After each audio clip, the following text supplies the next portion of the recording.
All right, we have a few things to finish up from the 19th century before we move into the 20th century. And we were on Monday in the midst of talking about a variety of new forms of Christianity, or groups that thought of themselves .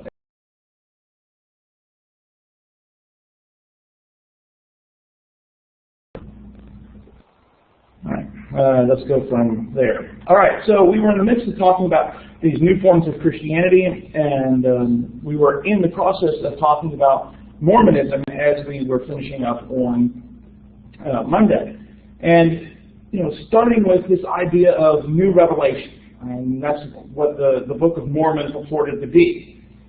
Now, one of the claims, of course, that's being made here as well is that the things included in the Book of Mormon were originally included in the Bible. That this was a revelation that Jesus had given to the Jews that he had visited, as recorded in the New Testament. But as we talked about, there were quite a few things that were different in the Book of Mormon and some other doctrine of the Latter-day Saints than in traditional forms of Christianity. Things like God and Jesus being physical beings, that there was a pre-existence before our physical life, that all human beings had existed as souls before becoming human beings. And of course, we finished talking about this idea about the Garden of Eden existing on the American continent. And we also talked about the amount of persecution that Mormons faced throughout the 19th century and even into the 20th century over these distinctive ideas, this idea of continuing revelation. We also mentioned about how the group split after the death of Joseph Smith, and the major group went westward to Utah under the leadership of Brigham Young. Young had been converted to the Latter-day Saints shortly after the publication of the Book of Mormon, so he was one of the first converts to this, and had risen through church leadership because he was rather successful in sharing the message, in evangelizing, converting people. And so he was the one that was chosen to lead the major group after Smith's death. Now, when Young took leadership of the Mormons and moved them to Utah, which is predominantly the center of the Latter-day Saints today, Utah wasn't even Utah. It wasn't even part of the United States. It was in territories beyond the Louisiana Purchase. And it was originally part of an area that belonged to Mexico. But with the war with Mexico in the late 1840s, it was part of the territory that was ceded to the United States. And so shortly after Mormons had moved to Utah to kind of get out of the United States, escape some persecution, suddenly they were back in the United States because of the territory. And a lot of that had some very important impact on Mormonism because of one of the major distinctive doctrines within Mormonism in the 19th century, that of plural marriage. The early leaders of Mormonism all had plural marriages.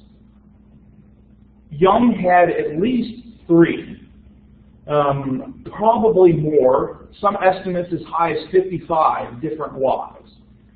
Joseph Smith as well had up to 33 is the standard number given for how many plural wives or polygamous unions that Smith had. Now, one of the things that's interesting here is that with the plural marriages, with the polygamy, often some of these marriages were undertaken with women already married to other people. And then they would be united to Joseph Smith or to Brigham Young or maybe another leader as well. And so it was a really odd situation sometimes that was the focal point of a lot of resistance and opposition from outsiders. Now, before we get the idea that everybody in Mormonism was practicing polygamy, it should be understood that polygamy was the exception, not the rule. Most Mormon men were monogamous, and only 10 to 15,000 Mormon men, 10 to 15,000 Mormons total, lived in polygamous families. But it becomes such an important doctrine in how people think about them because this is the thing that people focus on. Oh, they have multiple marriages. But it should also be noted, even though most Mormons were monogamous, the people that were in those polygamous unions often tended to be men that were high up in the hierarchy. But the supposition being that, there's this kind of peer pressure going on that if you're going to be in the hierarchy, and this is a teaching of ours, then you have to have a plural marriage. Most plural marriages had 2 to 3 wives at most, but the higher people had higher numbers. Plural marriage was supposedly revealed as an important practice to Joseph Smith in 1831. And if you go to, you can go on the Mormon website, the Latter-day Saint website, and read through all their scriptures. They have them publicly where you can access them. And when you read this doctrine establishing plural marriage, it's really kind of interesting in that this is God supposedly revealing to Joseph Smith the reinstitution of polygamy. And of course, it's emphasized in how many people in the Old Testament had more than one wife, right? Abraham, David, right? All these people of faith, held up, well-respected, that had multiple marriages. And so there's a lot of the doctrine, a lot of the revelation is the kind of a justification for it through the Old Testament. But then what's interesting is that towards the end, God says to Joseph Smith that he's to tell his then current wife, right? He has one wife at this point. He's to tell her, essentially, deal with it. I mean, God says it a little bit nicer than that, but it's almost as if, she's going to have to accept this, that he's going to have more than one wife. So it's a really kind of interesting doctrine, but it's not something that's really talked about too much in those early years. It's not officially kind of emphasized until the 1840s, and then it's not publicly acknowledged. And so they're practicing it, but they're not really talking too much about it. But it starts to kind of make its way out, and finally Brigham Young admits publicly, yes, we are doing it. So in thinking about why would women want to have been involved in these kinds of situations, one thing we might think of, and might come first to our minds, is that, well, there's more women than men.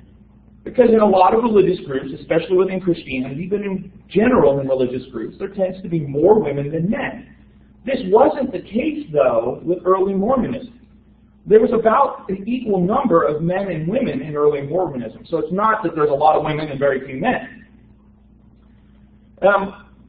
So why would they agree? Well, it's a religious doctrine. It's sanctioned, right? So it has the weight of authority.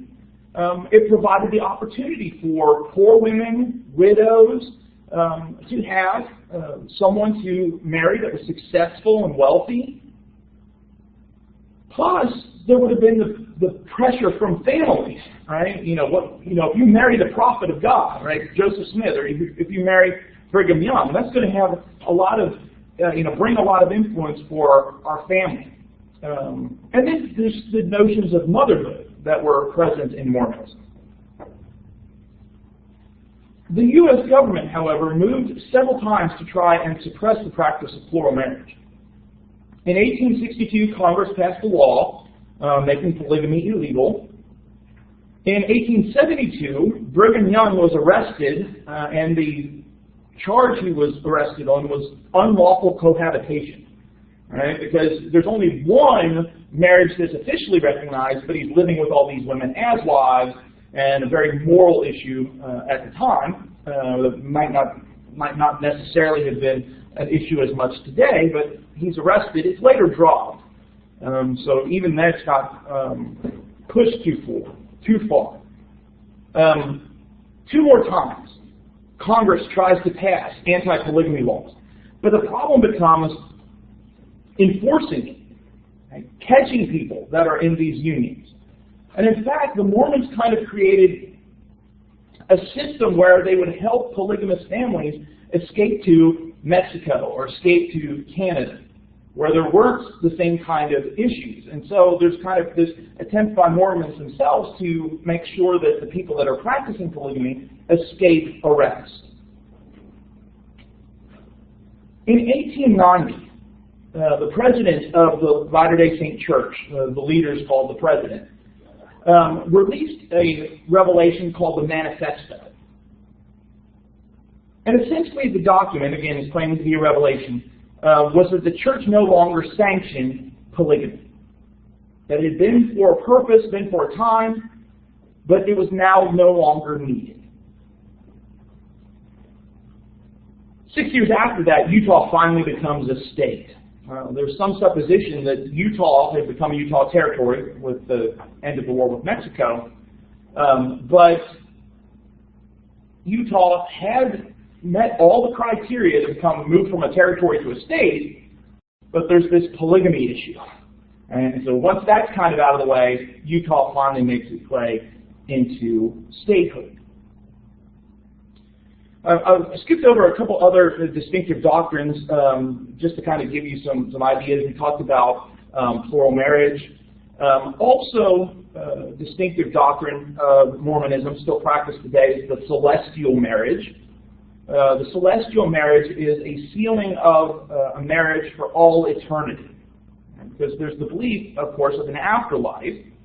And with the emphasis being on the importance of the physical life, in the afterlife you can still be married, have children. Typically it's stereotypically thought of as you get your own planet and you get to populate it. Well, kind of. It's not exactly like that.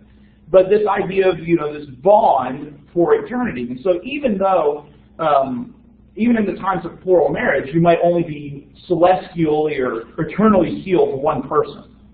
Although in some cases that was more than that. Another distinctive doctrine of Mormonism is baptism for the dead. Now, the idea comes from 1 Corinthians 15:29, where Paul talks about, he's in the midst of talking about resurrection, and he kind of uses this idea of baptism for the dead.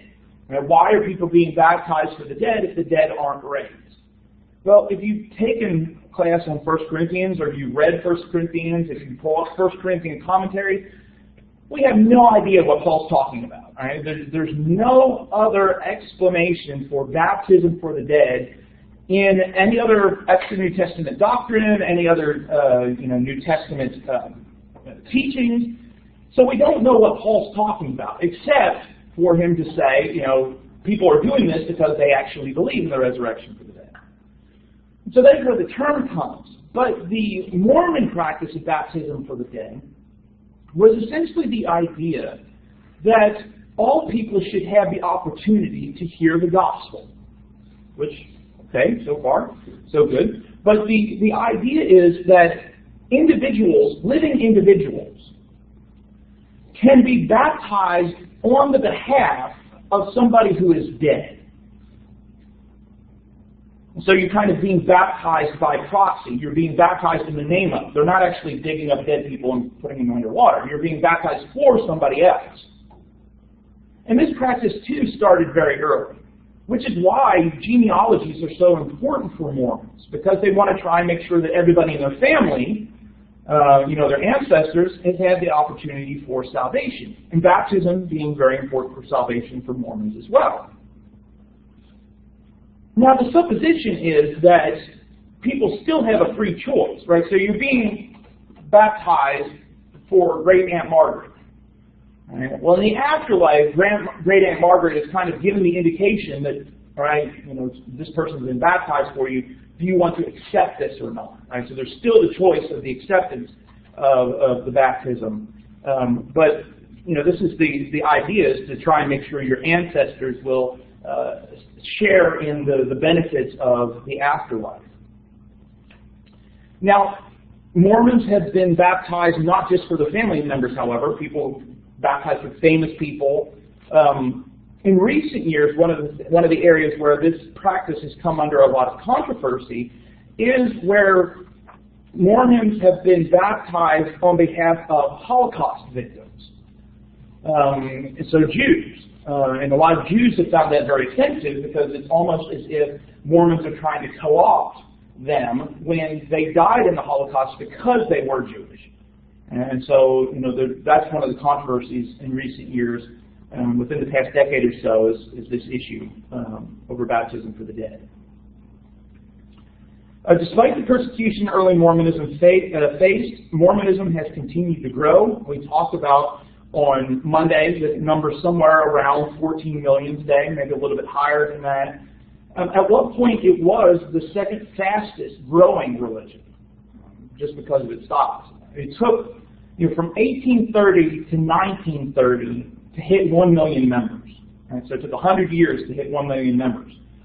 From the 1930s to the present, it's grown from 1 million to 14 million. Right? So there's been a sizable amount of growth in just the last 60, 70, 80 years.